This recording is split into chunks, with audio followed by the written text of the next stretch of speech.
As the pianist pushes down on the key of the piano, he activates and forces the parts of the action to force the hammer to move towards the string of the instrument. Hammer hits the string, rebounces from the string. String produces vibration, and at that point transmits the vibration through the bridge of the instrument onto the soundboard area. Soundboard amplifies the vibration and produces the tone.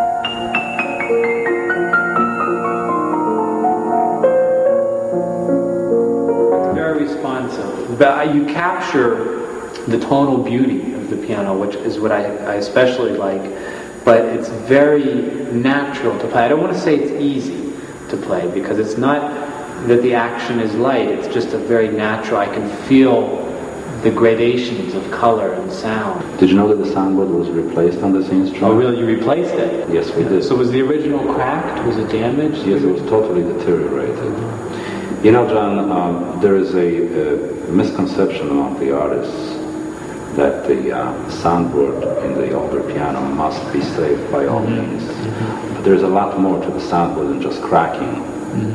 A lot more. You see, when the sounding board is installed in a piano in a factory, the soundboard is crowned. Over the years, due to the expansion and contraction of the wood in a piano, soundboard collapses. I see. And as the soundboard collapses, the beautiful tone disappears. First of all, we keep all of our soundboards in a hot box, where soundboards dry down to about 5% moisture content. After we take the soundboard out of the hot box, we place it on top of the piano. We mark the contour of the inner rim on the new plank, and we cut it out on our bandsaw.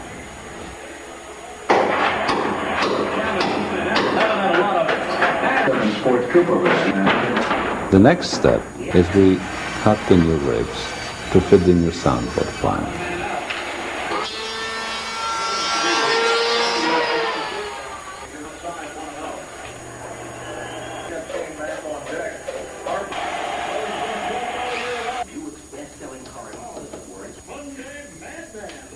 After the ribs are cut, we place the soundboard in our soundboard press. The bottom of the sounding board press has a cavity in it.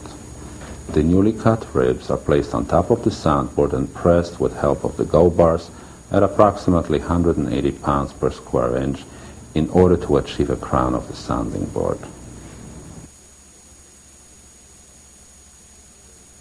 When Steinway beginning to do the soundboard, they use a groove bar. And I think that's the best idea, because you can feel how much pressure you can put in every groove bar, and with the other press, no.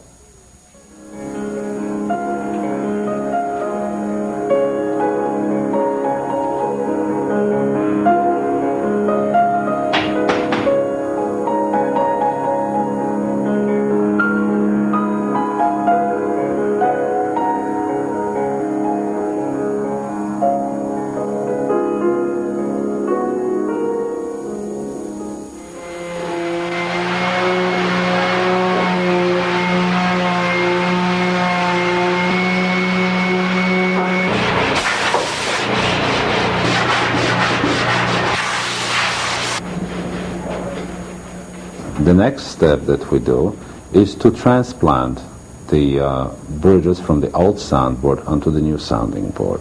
In order to do that, we remove the bridges, the original bridge from the old sounding board, and we cap them with quarter-sawn maple. At this point, we fit the soundboard in the rim of the instrument, and with the help of the down-bearing gauges, we determine the down-bearing or the deflection angle on the bridge of the instrument. Then proceed to gouge the bridges until we have the desired height of the bridge in relationship to the plate, and then we take the soundboard plank back out of the piano and we plane it down to that desired level.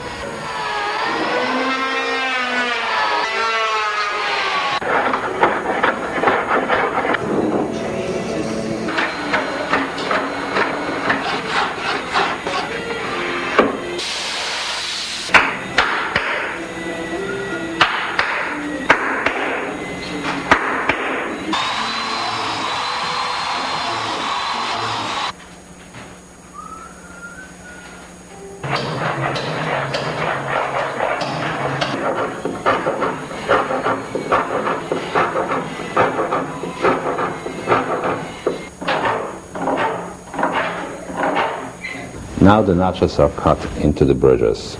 Notching happens to be the most sophisticated of all skills in soundboard manufacture. There is absolutely no tolerance for error.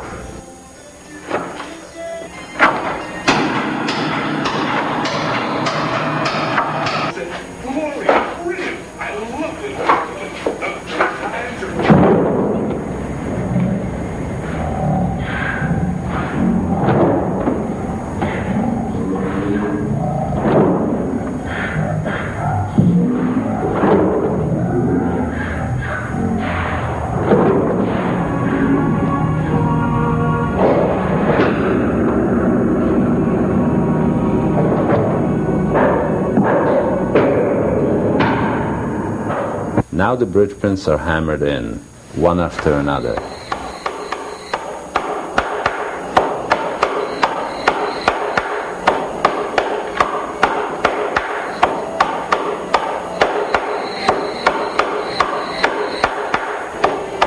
We place the soundboard now in the rim of the instrument with glue and clamps, and we clamp it down.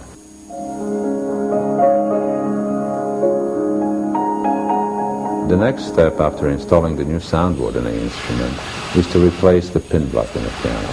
We drill the tuning pinholes at the right angles to assure the tuning stability of the instrument. What I do is calling rebronzing. After a year, the harp for the piano is losing the shine and the beauty.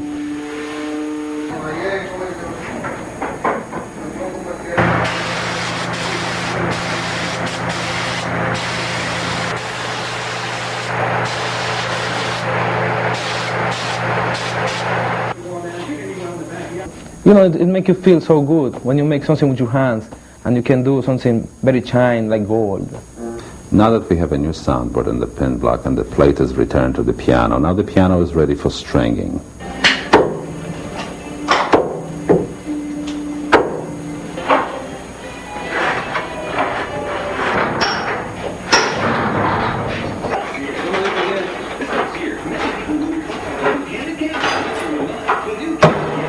Stringing is different. It's like if you have the pin already done, soundboard, everything, the pin is sitting there. Nothing. But once you put the strings on it, then it comes alive.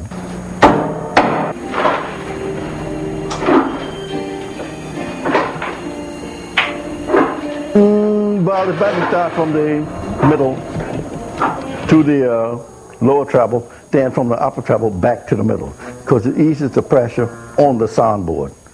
This is what John Steinway told me. After the stringing is finished, the stringer is responsible for leveling the strings, spacing the strings, and pulling piano up to tension to make sure that the tuner who is going to follow up on the stringing has an easier job.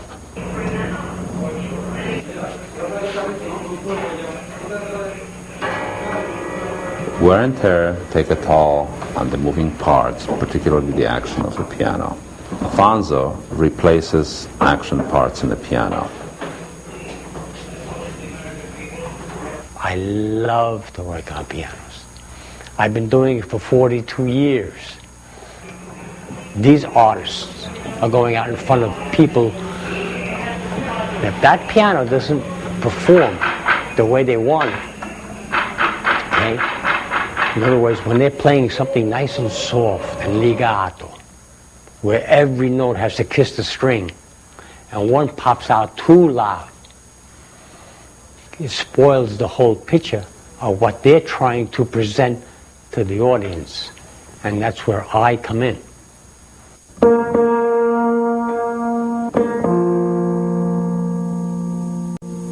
Tuning a piano, well, you know, it has its own expertise. You set various intervals when you do that. Musical intervals, thirds, fourths, fifths, and then you use sixths, you use tenths to test yourself. And you work till you have a finished product there.